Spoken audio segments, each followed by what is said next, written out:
On arrive à présent à la quatrième et dernière personnalité que l'université de Namur a choisi d'honorer ce soir.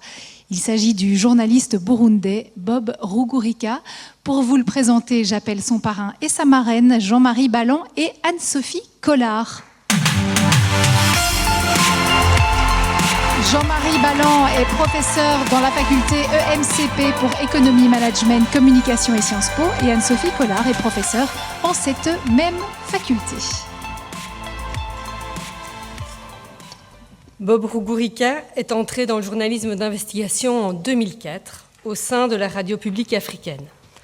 Forte d'une équipe soudée de journalistes motivés et sincères, la RPA est le plus important média d'information indépendant du Burundi.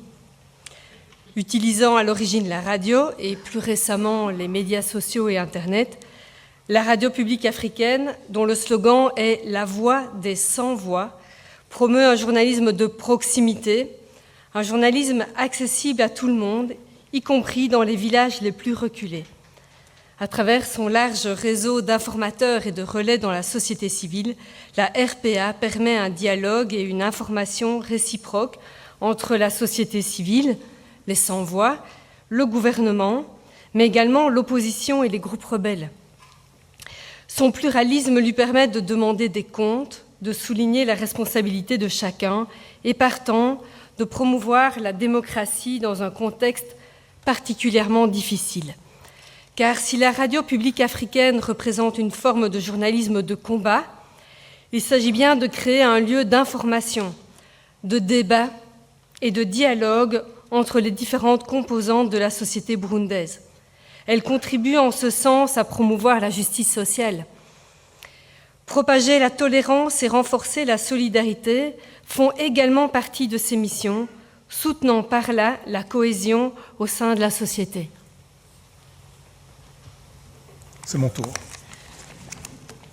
Alors, les débuts de Bob en 2004 dans le journalisme furent un véritable baptême du feu, parce que c'était au moment de l'arrivée d'un régime militaire au Burundi qui affichait une tolérance zéro par rapport aux voix critiques.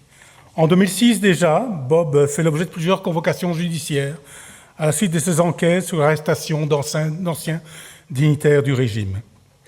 En 2008, il s'intéresse par bonheur ou par malheur, mais au trafic de minerais, au trafic d'armes à la frontière congolaise, à divers scandales de corruption dans les marchés publics ou au détournement de l'aide internationale. Il mène également une enquête sur l'assassinat d'un activiste anticorruption en 2009, commandité en haut lieu. La publication de ce dernier dossier vaut à Bob des menaces de mort qui le contraignent pour une première fois en exil temporaire en 2012. De retour au pays, il se lance dans une enquête sur le meurtre commandité également de 3 sœurs italiennes en 2014. Son refus de communiquer l'identité de ses sources lui vaut d'être mis en prison après avoir échappé à plusieurs projets d'assassinat. Il en sort un mois plus tard, suite à la forte pression de la population burundaise et de la communauté internationale, et en particulier une résolution du Parlement européen qui menaçait le régime burundais de rompre toute coopération financière.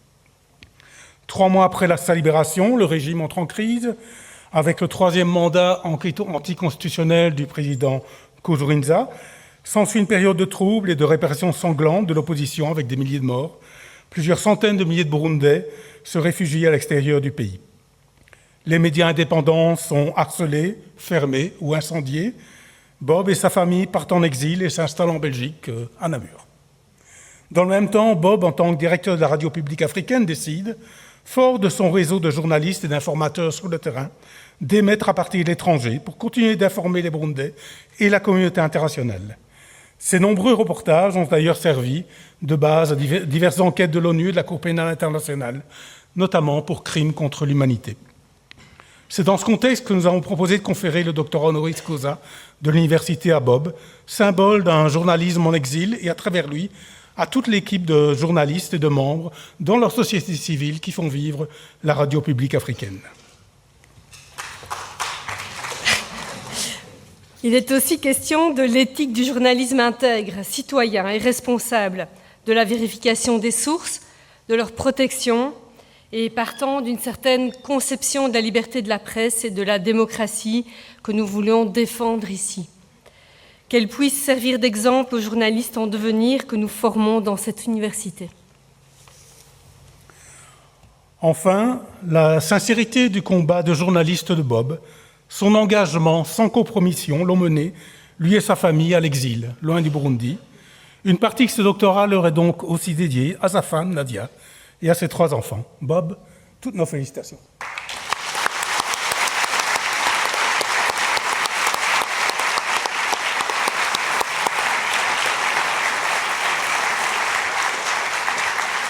Merci à vous et voici Madame la rectrice pour la lecture des attendus et la remise des insignes.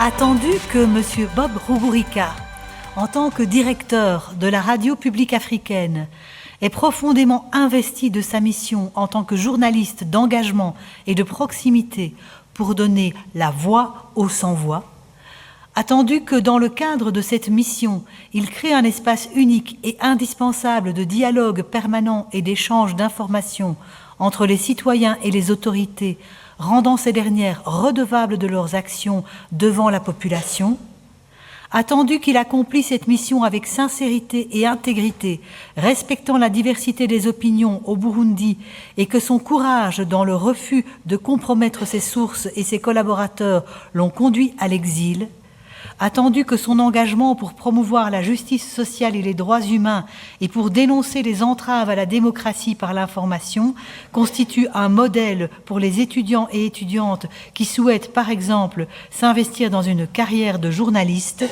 nous, en vertu des pouvoirs qui nous sont conférés, nommons et proclamons M. Bob Rugurika, docteur honoris causa de l'Université de Namur.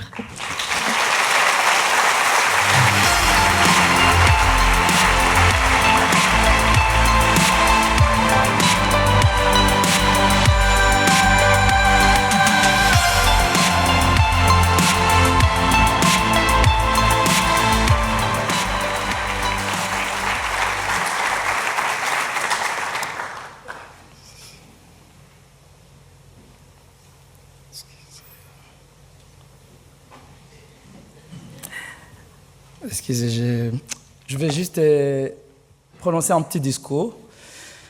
Merci pour votre patience.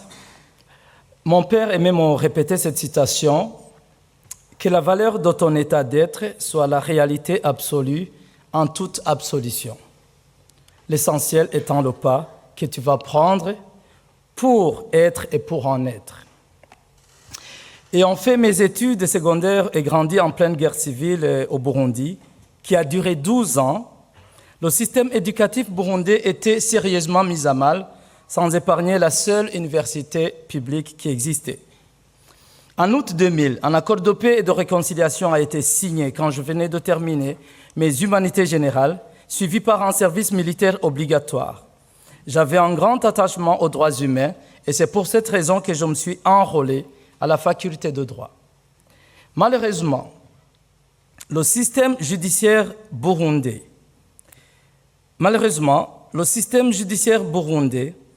était le berceau de la corruption.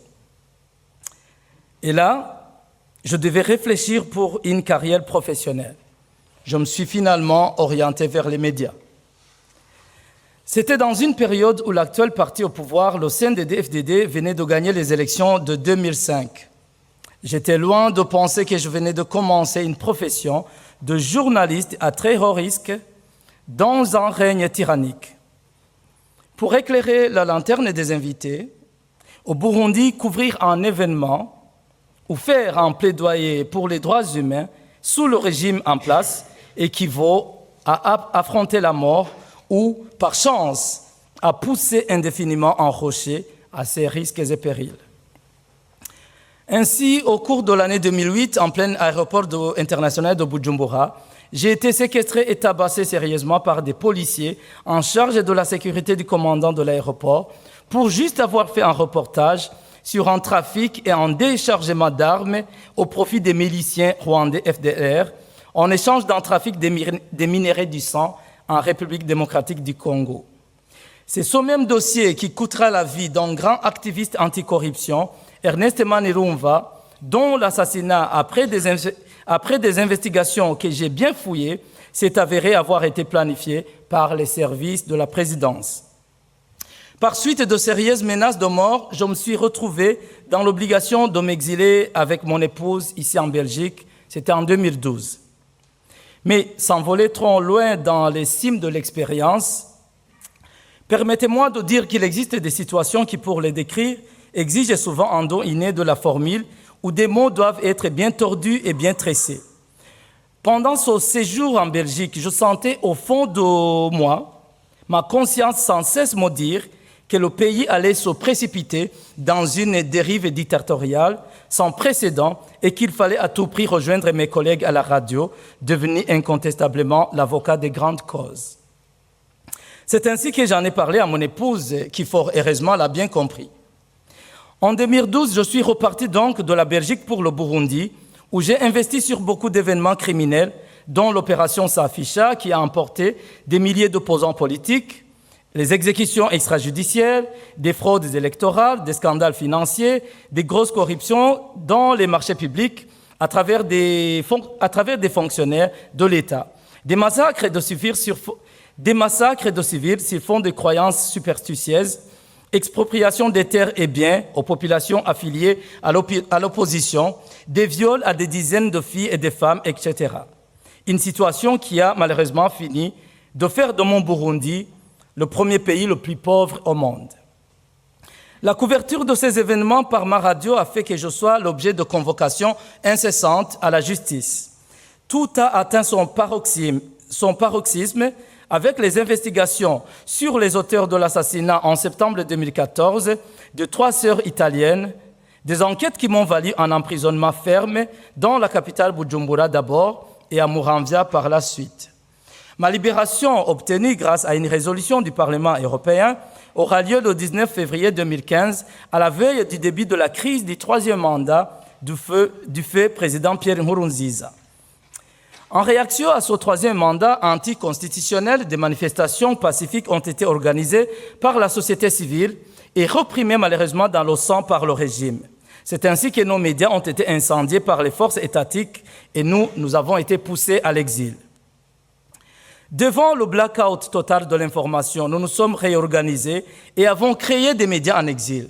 Le temps et le dur labeur aidant, c'est grâce à notre travail que la Cour pénale internationale s'est finalement saisie de près de 2000 dossiers et les Nations Unies ont mis sur pied une commission d'enquête internationale sur le Burundi qui, depuis 2016, a conclu que des crimes contre l'humanité sont en train d'être commis au Burundi.